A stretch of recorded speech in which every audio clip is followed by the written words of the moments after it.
look at it through a certain lens. You never see it nakedly.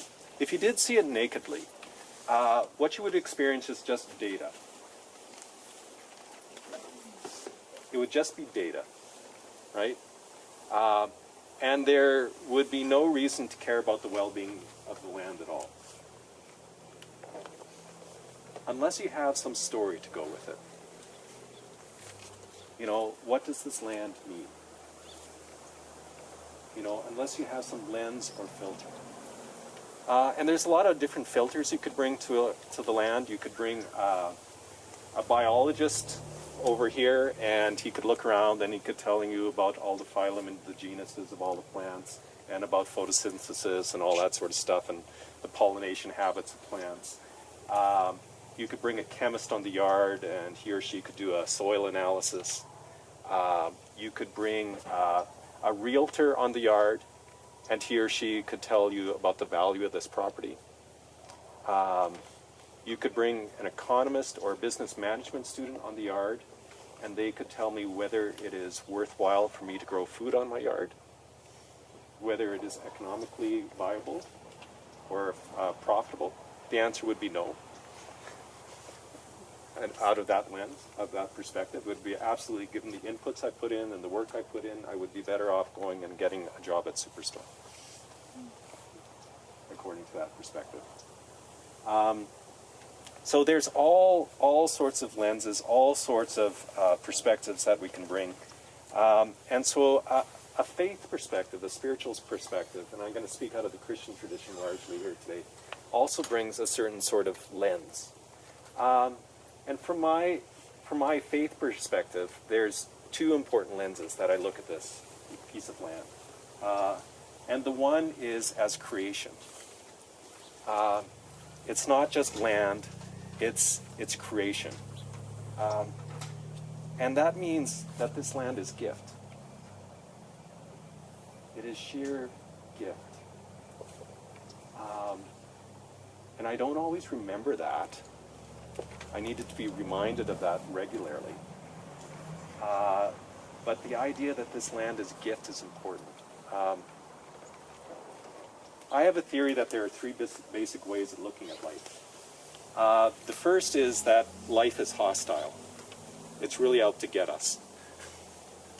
Life is mean and nasty, and therefore you really have to protect yourself. The second way of looking at life is indifferent. It doesn't matter one way or another. But the life is hostile, I think it can be best summed up by the expression, life's a bitch and then you die. Right? Life is indifferent can be best expressed by the expression, shit happens. You know, shit happens. It's just indifferent. You know, it doesn't matter. And there is the perspective that also, that life is good. As Dietmar used to tell me 30 years ago when I was a student at Augustana, the power behind life intends good for life. I think he still uses that one. No, that you remind me. No, that you remind me. You know, that the power behind life intends good for life. And that's a radically different perspective. It's a different way of looking at life. And it helps us understand, I think, what Jesus is getting at in that particular passage from the Sermon on the Mount. When you think that life is hostile, you hunker down. You look after yourself and your own. When you think life is indifferent, maybe you don't care. But if you believe life is good, you know, look at the birds of the air. Look at the birds of the ground over there. You know, look at the lilies. Look at the flowers. They're cared for. And this is a sign that the power behind life wants to provide for you. More radically than you understand. And it's an interesting way to live.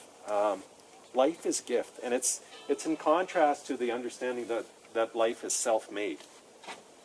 You know, that you got to pull yourself up by your bootstraps. And if something's going to happen, you've got to do it all. Life as a gift is very different. I was parish pastor out in Hay Lakes and Wilhelmina some time ago, and I was teaching a confirmation class, which is an instructional class for junior high kids. And one of the boys from a farm family there said, "You know, Pastor, in church, we learned that life is a gift and God owns everything. But when we go home, we earned every penny of it." And so I liked him for his honesty, right? And because that's often the attitude we have, that, you know, we own everything and we've earned every penny of it. The Creator is unbelievably generous. There's a principle in theology, in religious traditions, that you are what you worship.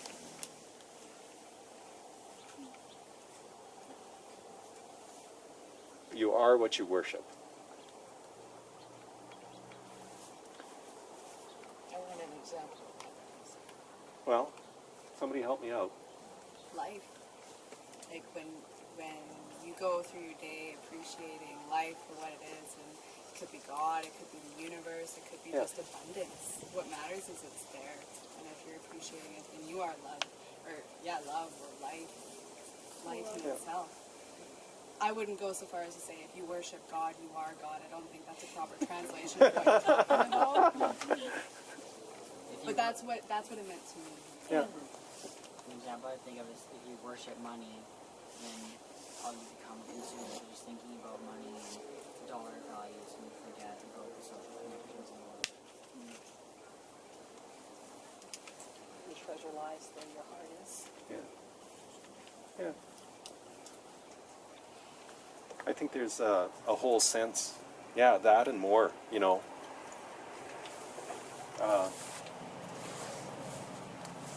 If you worship an angry, smoting God, you're kind of an angry, smoting kind of person, you know. If you worship a generous God, and you trust that, as Jesus is trying to get across there, this God is radically, unbelievably generous, mind-blowingly generous. What that frees us is to be generous, right? With one another, with our communities, with ourselves, and with creation. And one of the radical things about creation, and some of you know this, is when you're generous with creation, when you give it what it needs, when you look after it, it is so generous back. It is wildly generous. And when you're tight-fisted with creation, it'll try. It'll go and go and go until it can't go anymore. Until it finally peters out. And so, you know, a basic understanding is this whole idea of creation, that life is good. And so through creation, you know, as that passage suggests, it's this understanding that life is generous. And also through creation is a sense of calling. That this is where our work and purpose in life comes from. I mentioned this in chapel on Friday, that Luther, the statue guy, had a particular understanding of the nature of calling. And he didn't think that our callings in life were always big universal things, like really big timeless truths or something like that. He thought that since God is the creator of all of life is the point at which we are called. Every particular instance. And if you go around this yard, every particular instance around here, on a good day, I see as God's calling to me.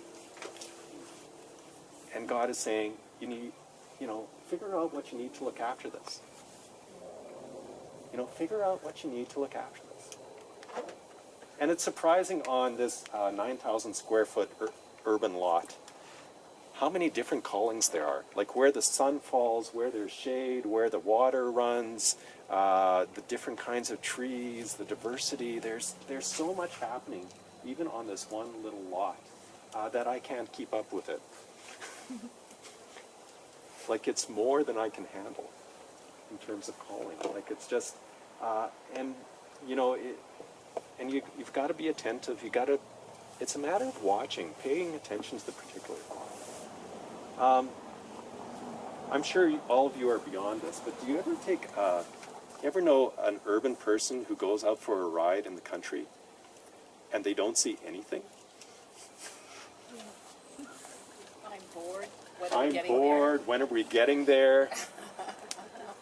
They don't know if there's been a lot of rain or a little rain, or how the crops are doing, or what kind of cows there are in the field, or whether the tent caterpillars are in the aspen trees. They don't see anything, right?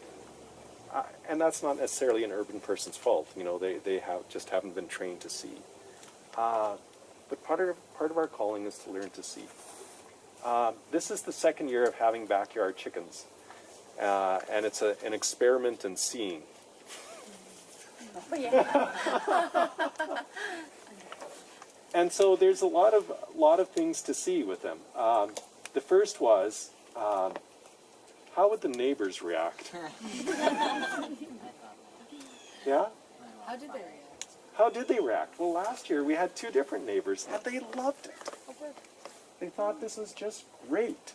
And it turned out to be great for community, because there was a 2-year-old boy over there, and he would come over, Craig, can I feed the chickens? Craig, can I get an egg? Once we had some house sitters here, and they said that one day he came over buck naked and asked for an egg.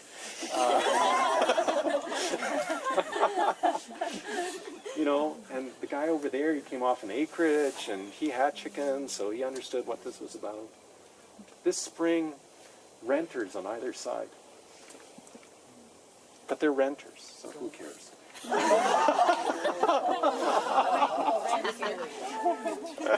What? I was thinking about the majority of people. I know. Meaning they may not stay long. Is that your? Meaning, yeah, that they may not stay long. Their commitment to this place, is different, and so the long term. Just wait till the renters bring in a couple roosters. I know. It'll be different. It'll be different. They're good folks, and so it's fine. Our back door neighbor had lambs. I know. Oh yeah, you were over there. I know. Yeah, it was amazing. She ended up having to take them back to the farm. The first year, this whole yard wasn't fenced in, and so we just had them in that enclosure, and we're moving around to fresh piece of grass every day, and that was okay. See you, Dakota. And it was okay, but we noticed that when we did let them loose, and they were able to run around, they were so much more happy, right? And so this year, for other reasons, we've got the whole yard fenced off, and they just run around in here. And there are certain things we notice. A good healthy chicken should lay 6 days a week and take 1 day off. And you train them to take it off on Sundays. Yeah, yeah. Since they're Christian chickens, they'll take Sunday off. If they were Jewish, they would take Saturday off, or a Muslim Friday. I don't know. And these chickens have laid an egg a day, every day, solid, for the last 14 weeks.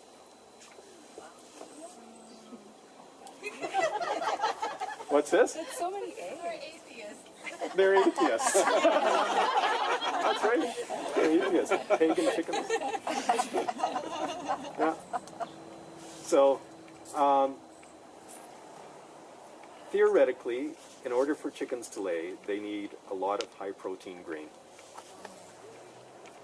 A diet that's high in protein. And so we do have some feed. And we found this year that when they're free to range on their own, they eat hardly any of that feed. They are able to sustain themselves by the bugs in the grass. We have found that when you have chickens ranging all over your backyard, you spend a lot of time each day picking up chicken poop.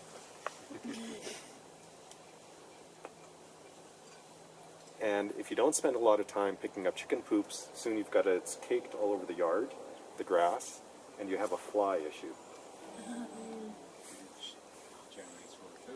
Generates more food. But yeah, but the neighborhood relationships start to decline, and one's relationship with one's spouse starts to decline, and so there's all sorts of things in that. And so, you know, we've seen this as an experiment. So is there a device for cleaning that? Yeah. It's called a pooper scooper. You want to see it? You know, they've made little bags for the Yeah, diapers or something. Yeah. May I ask you, is it labor intensive? Pardon? So you can add interior. Labor intensive? Yeah, it's not terribly, but according to permaculture theory, you're supposed to use animals to do your work for you. And so, according to that theory, your animals should be distributing your fertilizer where you want them to distribute it. And so this is a total violation of permaculture theory, because they're distributing the fertilizer not where we want it. So what I think what I've discovered out of this, and maybe there's more experiments to run, that if you see keeping chickens as recreational, as pets, go ahead. The same way as you pick up after your dog, right? But if you have a different understanding of permaculture and this sort of thing, you probably need about twice as much as land base as we have. And then it might be okay. even for 4 chickens. Yeah. You wouldn't believe the poop they generate in a day. But you could perhaps do what Dawn doesn't have little rotating fast pens. Yeah, you could, but they are so happy to run, have a long distance to run back here. It's amazing. These came from a farmer this spring. They were a year old, and it was through the winter. They had been kept in a barn, and they were the sickliest looking chickens. And it wasn't the farmer's fault. It was just not enough light, not enough grass, not enough outside. And they had become so much more robust over the summer. And not only did they lay an egg a day, they always lay extra large or jumbo eggs. Oh, really? So no large eggs. That's for wusses. No medium eggs. I guess the exercise. Maybe because there's no stress when roosters around like constantly. Yeah. Small flock, they're quite happy. I've heard if once you get to 10 chickens, they'll start to engage in cannibalism, The pecking. the pecking. Yeah. What kind are they? These are some ISA Reds or something like that from Westlock. In the winter, what will happen? They'll probably go to another farmer. The farmer will take them back. So anyway, that is to say, creation requires a lot of particular attention. Right? If you're going to figure out, what your calling is. There's a lot of attentiveness, a lot of looking at detail, just to figure out what's going on, what's working, what's not working, what you need to do to care for this particular bit of creation. May I ask you a question? Yeah, oh, sorry, yeah. Okay. So you keep on going back to your calling, and I want to know what changes about your calling when wintertime comes. When wintertime comes? Because I have competing callings. And part of my calling is to be chaplain and professor at Augustana, and which requires that I sort of live at the university between September and April.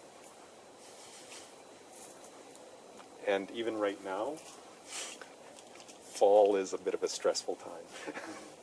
Trying to deal with harvest and chickens and stuff like that, and to throw. So I've got competing callings. So do I look after my chickens, or do I look after Allison?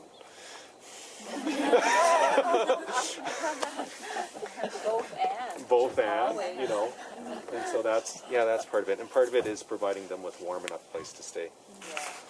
And big enough, which I don't have. So it wouldn't be fair to them unless I provided them with someplace bigger and warmer. Like the swan of old. Yeah. Yeah, I could put them in with the swans. Yeah. Maybe they could rent you space. Chicken kennel. New big thing. Yeah. So anyway, with any piece of creation, any particular encounter, every particular encounter we have every day with nature and with other people, from certain faith perspectives, that particular encounter is saying, you need to figure out what love looks like here.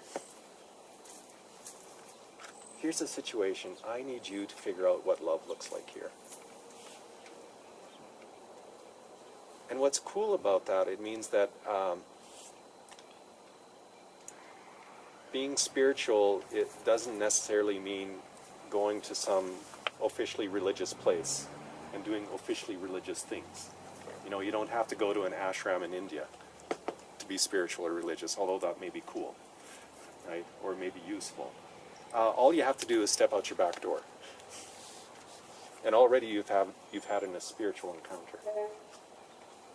You know, if you have the eyes of faith to see it. And so that's all of life becomes that point of encounter. And that's why I call this exercise the eyes open meditation. In religious traditions throughout the world, it's recognized that there are two kinds of meditation. There are the eyes closed meditation, you know, where you alter your brain patterns and you do the breathing and you have the mantra and all those sorts of things. Various prayer techniques. And there's also can be an eyes open meditation, where creation, life itself, becomes the point of encounter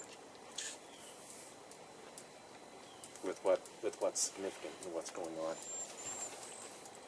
on.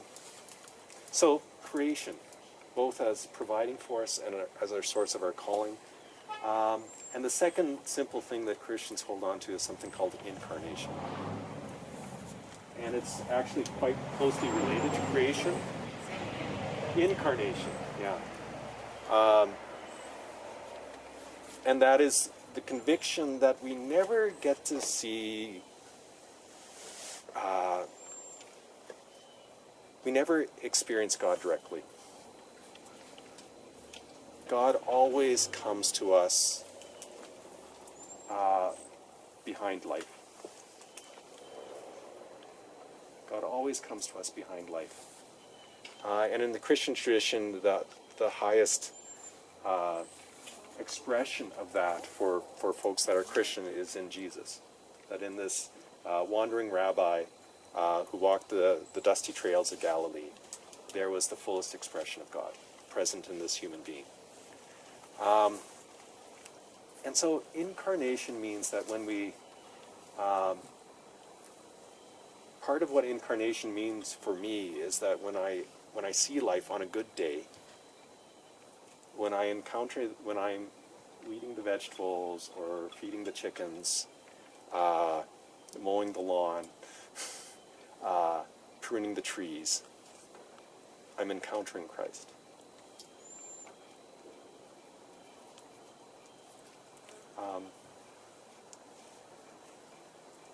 The Christian tradition has a ritual that's fairly central, and it's called Holy Communion or the Eucharist or the Last Supper. And if you look at it phenomenologically, it's kind of boring. A bunch of people gather around and eat a ridiculously little bit of bread and drink a ridiculously little bit of wine. Or grape juice if they're really ridiculous. No bias there. Right? And that ritual is multivalent. The meaning levels are very deep and varied, but part of that is the belief that through this ordinary stuff, through the same bread that was produced from the wheat that grows in the fields outside of Camrose, and from the grapes that grew in California, through this ordinary stuff, that is the point of encounter with Christ. Through the ordinary. And part of the idea for me is that what that is, it's training camp, it's boot camp. To go out from that table then into all of life and see. Last Wednesday we had our first Holy Communion service of the year at chapel, and a first-year student afterwards came up to me, and I had mentioned at the end of the service that the co-op had baked the bread. The student chaplains had made the wine, the co-op had baked the bread. And she came up and said, did the co-op bake the bread for the Tuesday night soup supper too? And I was like, hallelujah! Somebody noticed.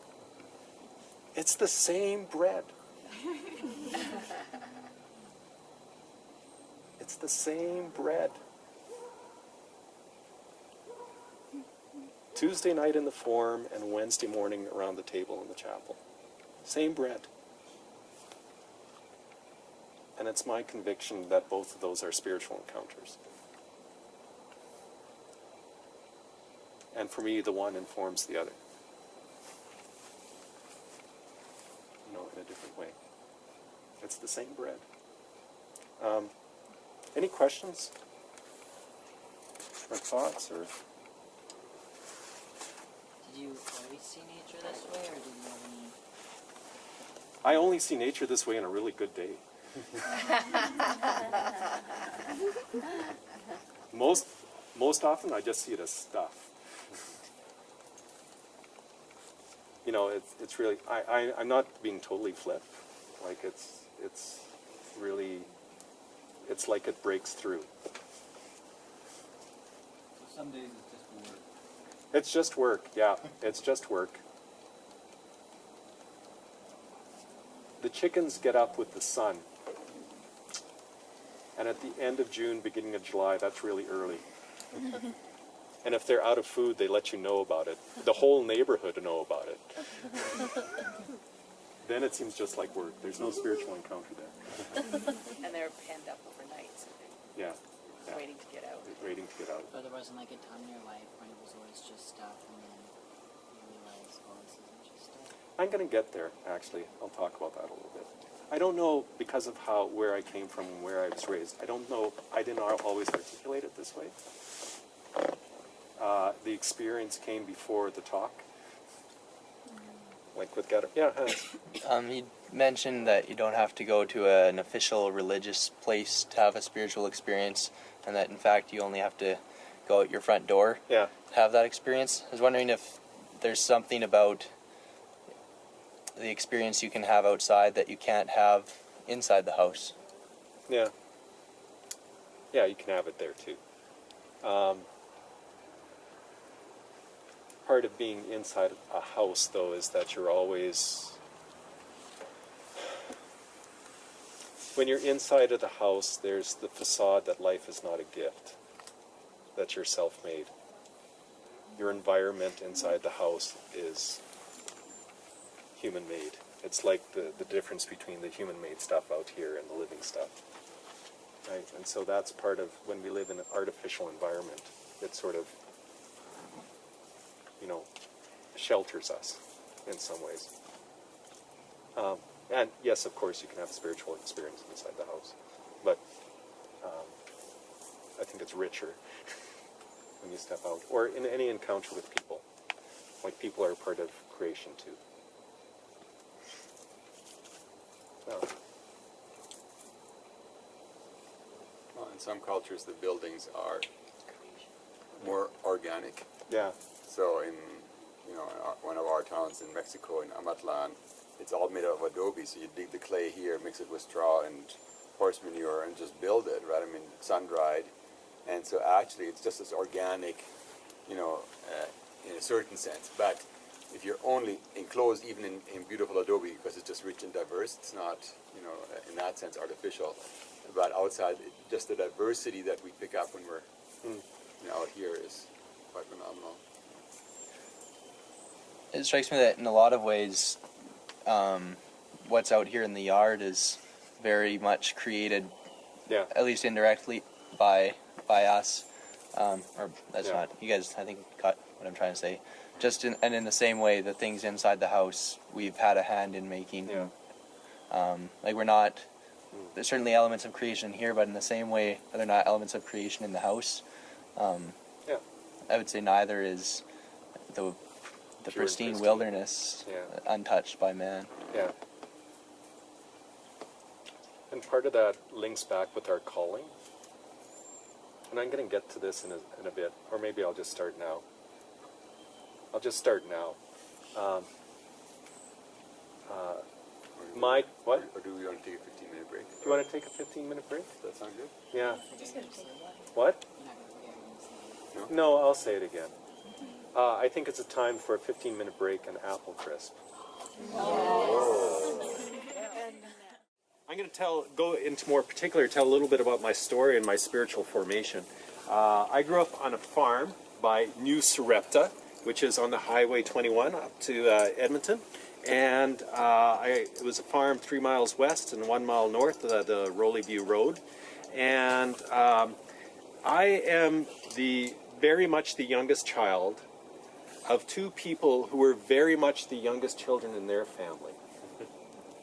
Which means for somebody my age, I am one generation closer to the homesteaders who came at the turn of the 20th century than most people my age.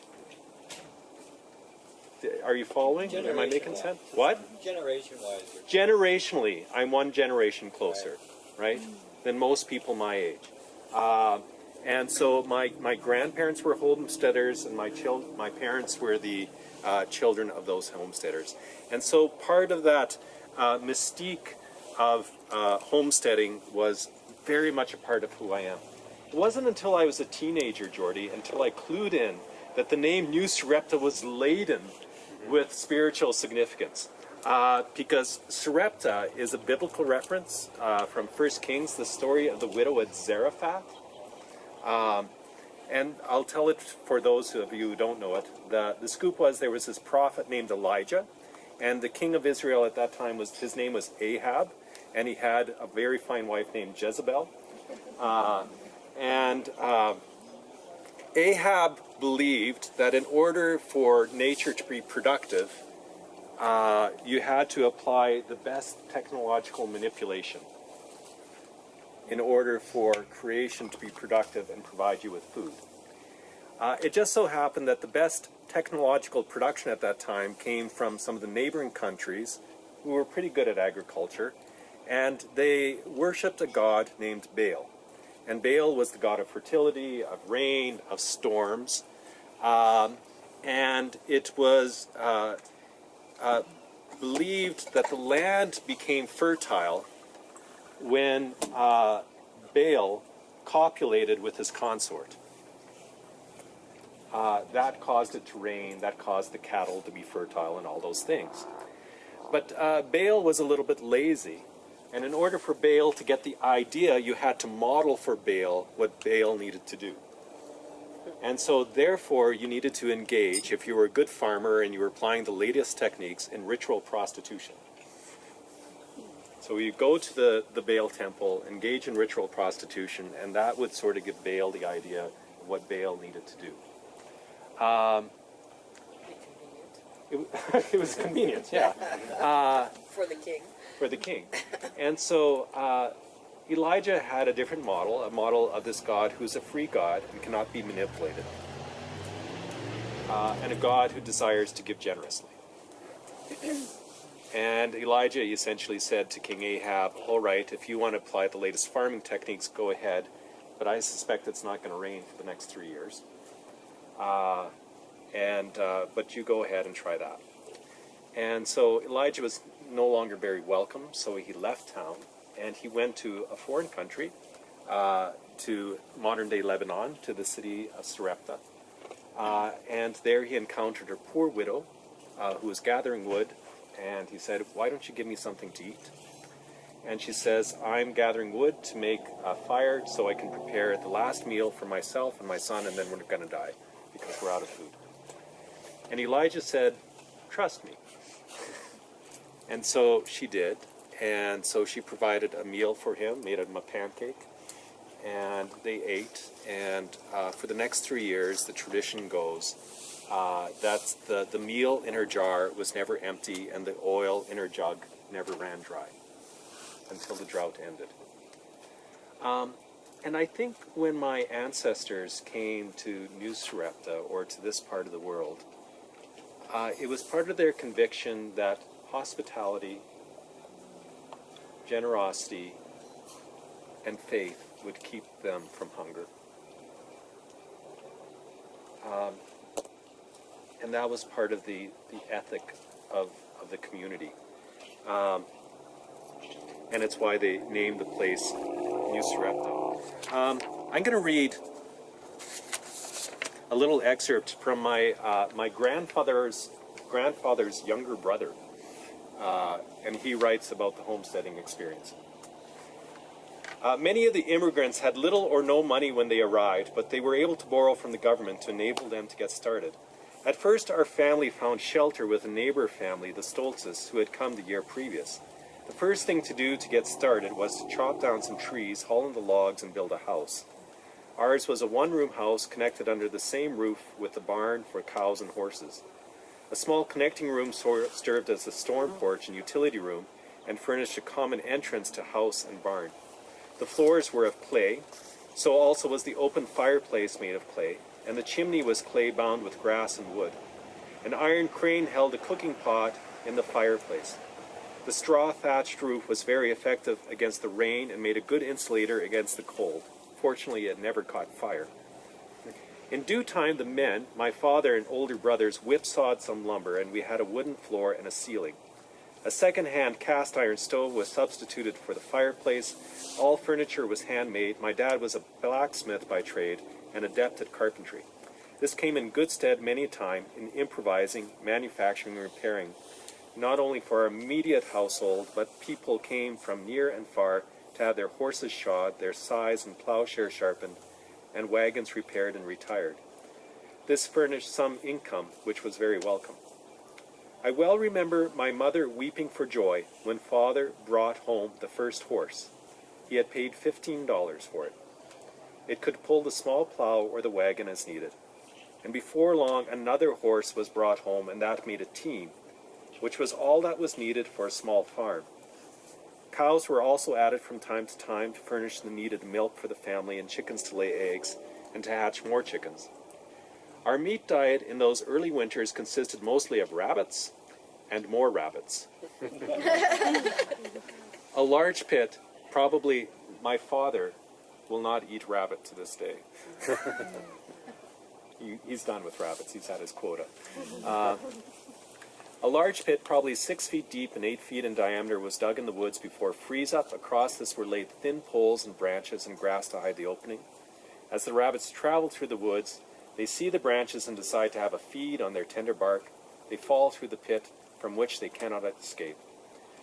From 5 to 8 was considered an average night's catch. It was enough to feed a big family. Later, as the pigs multiplied and grew up, pork became the main meat diet. That and sauerkraut, together with potatoes, with very few variations, constituted our dinners. For breakfast, it was oatmeal. It was a year or two after we had arrived that my uncle Hoppy, my mother's brother, also arrived from Russia with his family. As they had no house to move into, they moved in with us. So there we were in a one-room house, 18 souls in all. Where did they all sleep? Well, I remember that we youngsters were lined up one next to another on a bed of hay with our heads to the wall. 2 baskets suspended from the ceiling over the adults' homemade bedsteads served as cradles for the babies. Grass-filled bags made very satisfactory mattresses. In fact, I did not sleep on a custom-built mattress until I was about 15 years old. And so on and so on.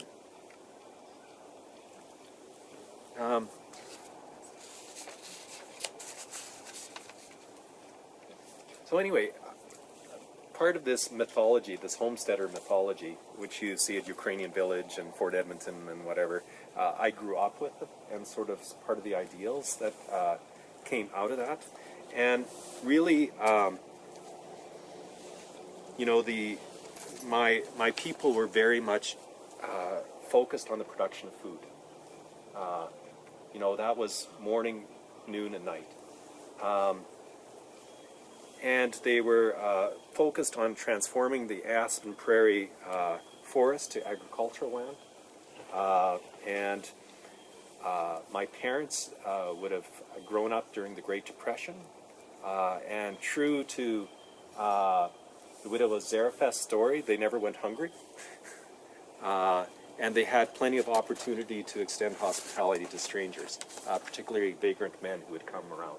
My paternal grandmother always said that she would always set an extra plate at the table because vagrant men would always manage to show up right around mealtime. It was just sort of how it was. My mother, during the war, after high school, went to Olds Agricultural College, where she learned home economics, how to make cheese and butter and sausage and can and all that sort of stuff. My father was conscripted into the army, and he served a good part of that conscription in Jamaica. It was a tough posting, but somebody had to do it. Protect Jamaica from the Nazis. You learned how to dance and We learned how to dance and that sort of thing. But one of the stories he tells from Jamaica is he hated being on kitchen duty when they would have to take the garbage to the dump. Because they would load it on the back of a truck, and they would take it to the local dump, and the orphan children would gather in the dump right underneath the truck where they dumped it to grab morsels of food as it came on. And the soldiers didn't leave a whole lot behind. And my father recalls one particularly heartbreaking day when a small boy managed to snag a really good morsel of food, only to have a bigger boy snatch it out of his hands. And that incident was a narrative that shaped his life. My father is 94 years old, and he's living in Bethany now, and he can only remember about 6 stories, and that's one of them. It was a story that, really shaped who he was. So I grew up, although, in a much more prosperous time, a lot of the values of homesteading, depression, and war were sort of inculcated in who I was. And so, in terms of, when did I become attuned to food and the land and this sort of thing, it started at a very early age. And part of the highest value was that it was communicated that the highest value in life is to feed people. And it doesn't matter if there are people gathered around your table or on the other side of the world. It's the most important thing you can do to feed people, and food comes from nature. And that's why nature is precious, because it is the source of our food.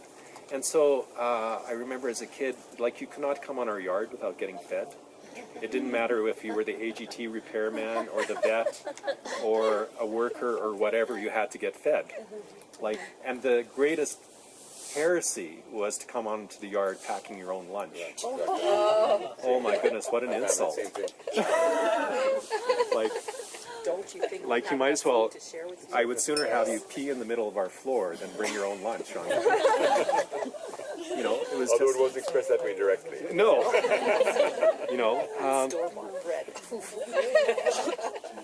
And I remember when my parents were getting ready to leave the farm about 8 years ago, they started to downsize, and they were having garage sales. And my parents decided that they would support Canadian Lutheran World Relief with the proceeds from these garage sales. And so when people came, they were always, of course, you came to the garage sale, you had to eat, so you were served coffee, and with squares and buns and cheese and sausage and pickles, and there were big signs that all this food was going to feed all the proceeds were going to feed the hungry. And of course, they charged exorbitant prices at their garage sale, and people were guilted into paying. It was very successful. And they had so much fun the first year, but they were running out of stuff that my dad spent the winter combing the New Sarepta garbage dump for lawnmowers and bicycles and whatever he could find, and he spent all winter fixing it up, and then they had another garage sale next spring. It was the greatest thing. It was also a way of dealing with inheritance. So my sisters and I, if we wanted some of our childhood toys and things, they all went up for sale in the garage sale, and the first one there got them. Bidding wars. So it was a way to deal with that. No food was left to go to waste. If it grew in our yard, we had to deal with it. Whether that was domestic or wild, so the berries, the saskatoons, the strawberries, the choke cherries. I was particularly zealous in this regard. So particularly since I was primarily in charge of harvesting and not of processing, so I would go out and I would, present my mother at the end of the day with 20 liters of Saskatoons. And she would graciously receive them, only to know that she had to be up to midnight now dealing with Saskatoons, or 10 gallons of mushrooms, or whatever it was that I managed to bring home that day.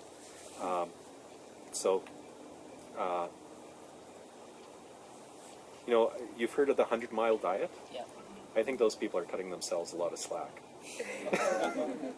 Like 100 yards. 100-mile diet. 100 yards. That's the test.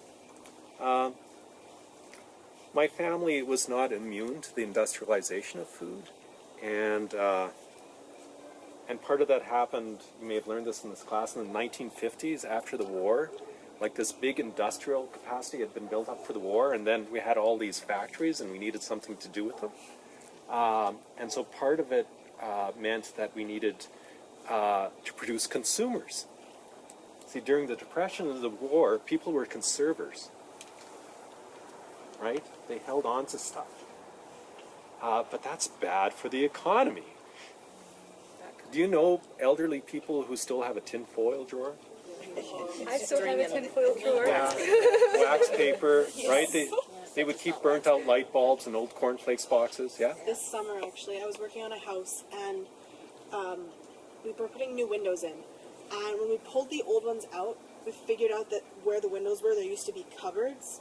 There was newspapers from the 30s, from the 20s and 30s in the cupboards. Yeah. So I was like, just gonna put these in My pocket, so now yeah, I have it's them cool inside reading. My house. Yeah, Yeah. it's really interesting. And they're all in French, though, so it took some time to get through it. Yeah. And with agriculture, it meant converting agriculture too. So people had to be converted into consumers, which was hard. And it helped if you started to make stuff that fell apart. Then they would have to buy more. Yeah, planned obsolescence. That worked great. And then in agriculture, during the war, they were making ammonium nitrate for bombs. And they figured out after the war, you could use this for fertilizer. And all the research on poison gases. Pesticides. This is great. This is great stuff, right?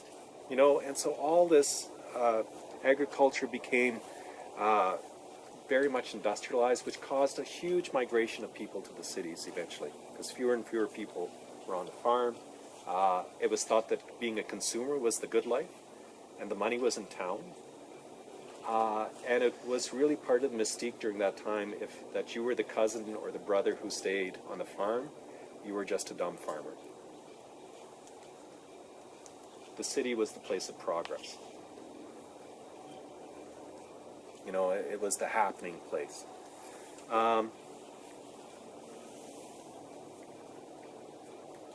So it's, and I think to this day, it's a rare thing for urban people to encourage their children to become farmers. Pretty rare.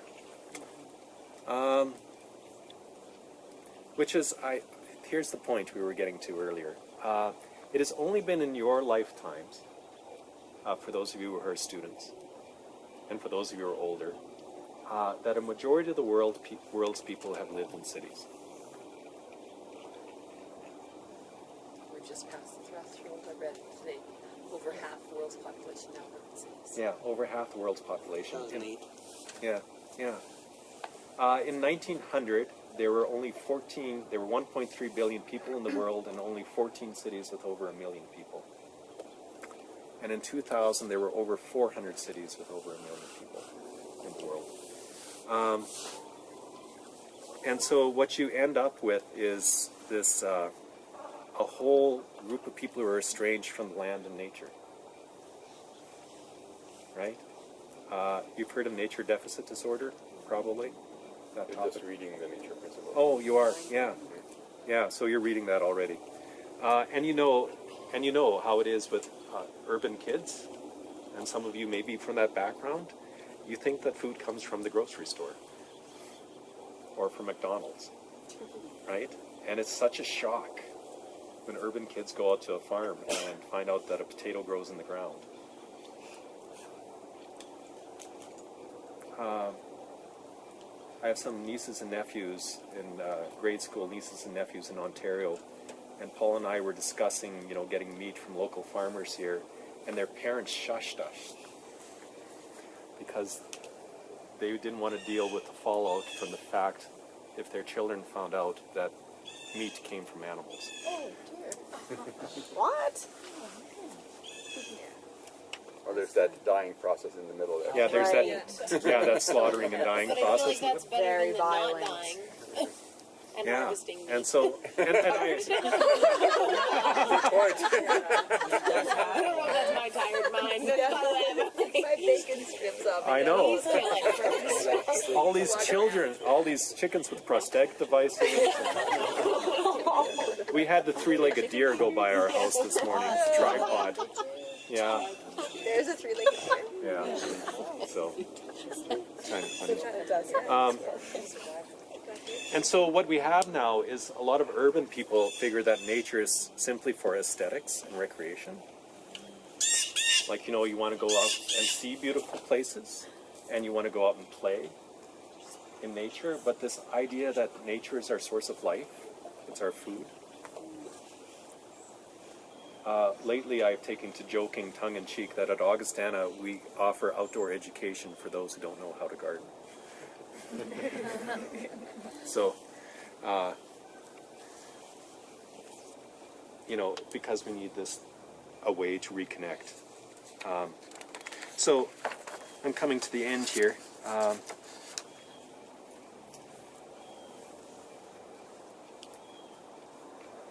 And I guess part of the farm background was, the industrialization of agriculture, this migration to the cities. Highway 21 was paved in 1965, the year I was born. And that meant people no longer bought their staples at the Wenzel store in Usra or at the meat market or the creamery, but they drove into Edmonton and bought it at the Safeway store, which is now the Value Village on White Avenue. Right? And so processed food became the norm, even in our family. Do you remember blocks of Velveeta cheese? Yeah. Sort of a pre-runner of Cheese Whiz? You knew that was processed because when you broiled it, it formed this skin over the top, like an old paint can. It was kind of... I understand. You remember that? You understand? That was great stuff, man. Still working that one through.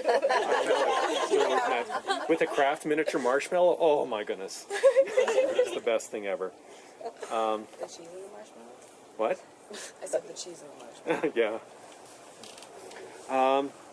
And the narrative became that for a lot of people that the less you have to do with food, the better. The less you have to do with the production and the processing of food, the better, until you sit down in front of your TV tray.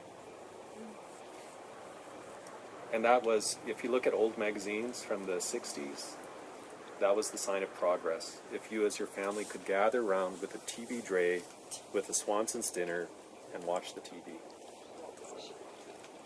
That was the good life. So, have you noticed the reciprocity shelf down in the lower level of the forum? We're not supposed to call it the basement.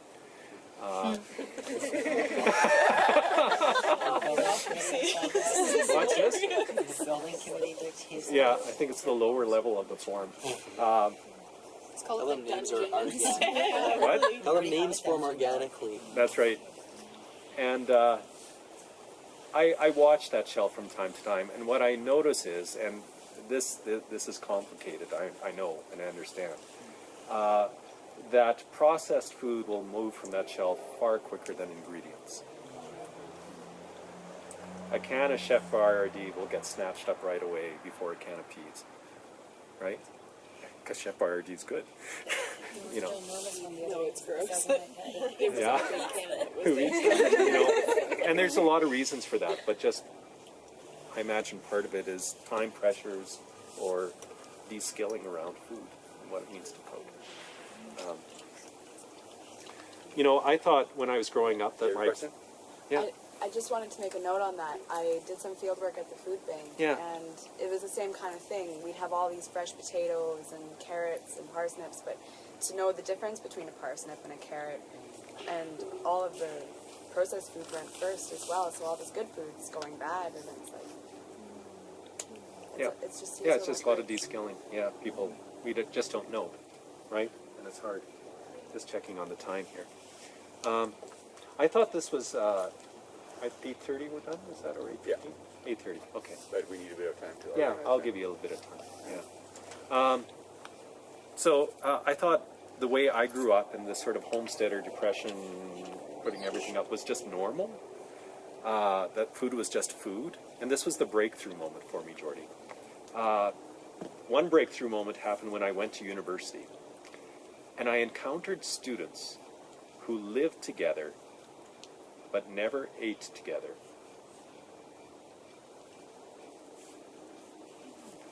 And initially I thought to go with this. I thought, oh yeah, people have different ways, people have different experiences. But viscerally I knew it was just wrong. This was immoral. How could you live together and not eat together? You know, that was weird.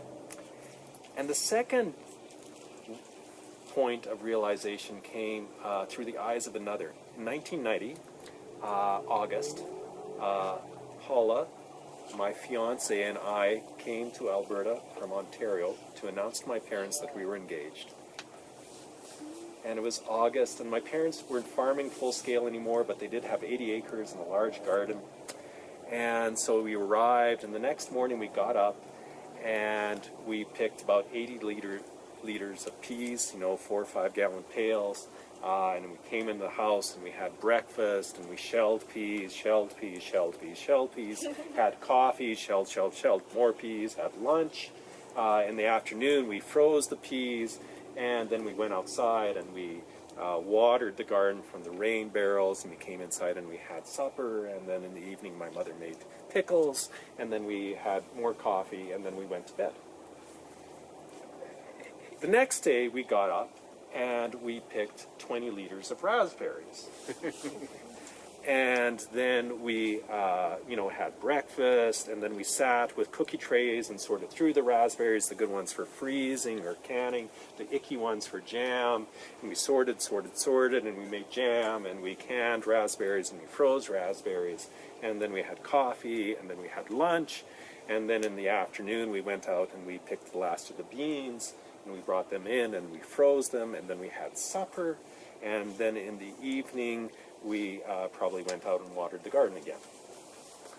And Paula was kind of cool with this. She's kind of a domestic kind of woman. She thought this was kind of fascinating. But on the third morning, we got up and we went out and we picked another 80 liters of peas, and we came in and we had breakfast, and then we started shelling peas, and around morning coffee time, she pulled me aside and she said, "You people are obsessed with food."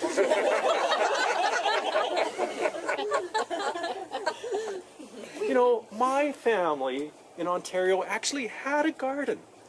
We were different that way. We actually had a garden, but we never ate anything out of it. You people are obsessed with food. What you do is not normal. And here I had grown up with the impression that this was just normal. Right?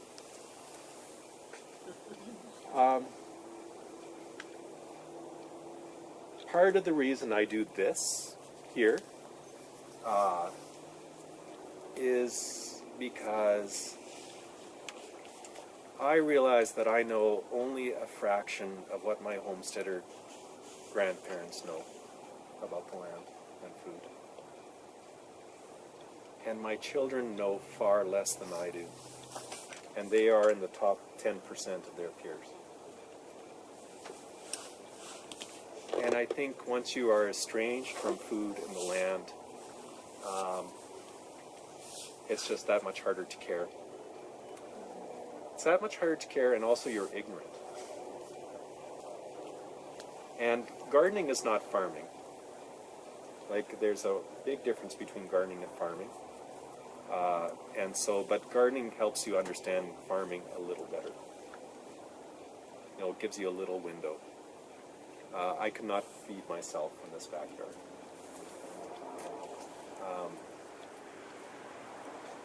But I think part of it is to maintain that sense of, meat just doesn't come on styrofoam trays. And eggs don't come in plastic boxes. And it's that knowledge, I think, that feeds gratitude. I think that's a good place to stop. So, anyway, are there any questions or comments before you go into logistics mode?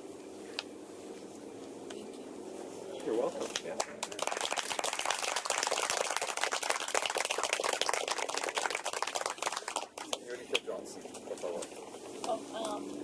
It's something, just the thought of people not knowing where their food comes from, and I think I've had a lot of conversations in the last while, especially now since doing that permaculture course, because I always feel like I'm bringing that up and talking about food.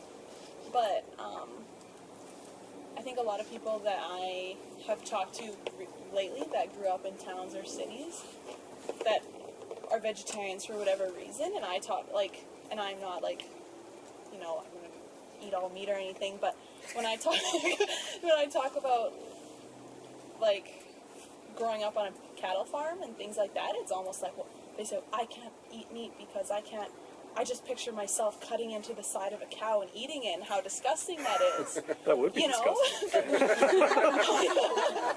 But it's just like this complete, like so many people that I talk to can't even, it's almost like somehow too painful to imagine even eating something that once led that life. But to me, I just like, in my head, it doesn't even make sense growing up on a farm, and like that's just something that made me think of, was that that divide that you kind of mentioned between like city people and then people who grew up in the country. Or to me, I'm like, what? Like that doesn't even make sense to me how that emotion takes place, because it to me is just, I take it for granted that I grew up eating beef that was raised on my farm. But I don't know if anybody else. That's just kind of a reflection that I've had. That. Jennifer. I'm one of those city folks, I think. And I'm realizing more now, but I have a huge disconnection to food, and I'm really ignorant about very much of it. And then I moved to Saskatchewan when I was 16, and then before that I lived in like very urban areas. And until I was 16, food literally came from the grocery store. And then I moved to Saskatchewan, and I have friends who had to stay home from school because it was like, harvest season. They had to castrate cows and pigs, and I think I took a lot of that perspective, like how can you do that? But then I'm easing into it now, but like I really like I kind of talked about it in our small groups. There's like two kind of instances that strikes like really changed my perspective, and one of them was once my dad and I were driving somewhere, and I passed by canola for the first time when it was blooming, and I was like, look, Dad, it's so cool, there's all this yellow stuff around us, and I just didn't realize those were farms and what canola even looked like, although I probably consume canola products every day. And then a second one was when I was working at a gas station, and like the debit machine wasn't working or something, so while it was being fixed, I was just making small talk with the customer that was there, and I was just like, oh, I think it's gonna rain today, and he groaned, and I was like, oh, like I personally like the rain.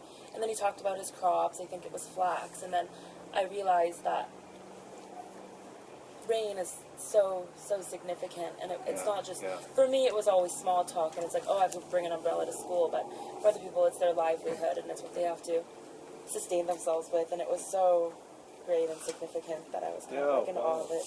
That's wonderful. That's really great. I'm glad you're making those connections. When you go to church in Hay Lakes on Sunday morning in the summer, you don't say hello, you say 2 tenths.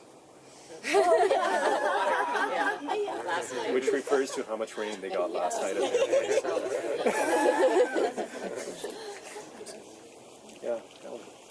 I have a similar background to you, although I'm one more related with my father, who was the son of one of the sinners. But I would say there's a third category there that you haven't spoken about. Yeah.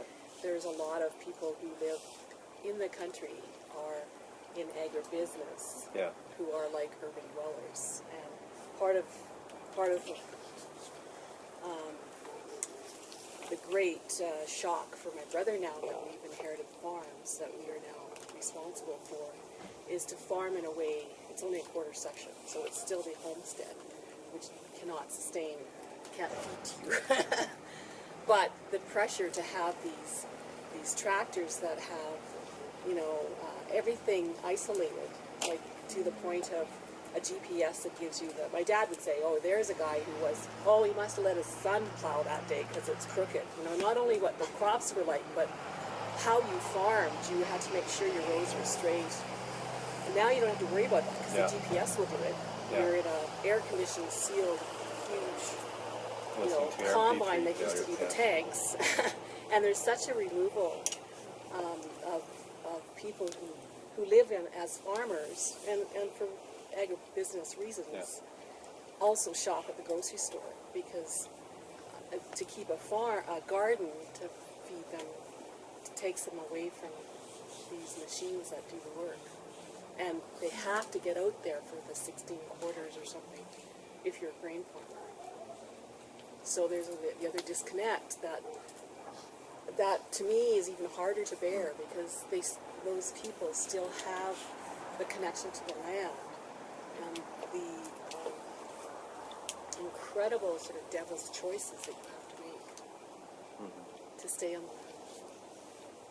And there's the fourth option of those who are from a city, but actually was able to have a bit of connection to the land from parents who made a conscious effort to take their child to farms to see where the banks and money comes from. Yeah, there's lots of options. And that's what's exciting about the food and the land movement is there's lots of countervailing voices.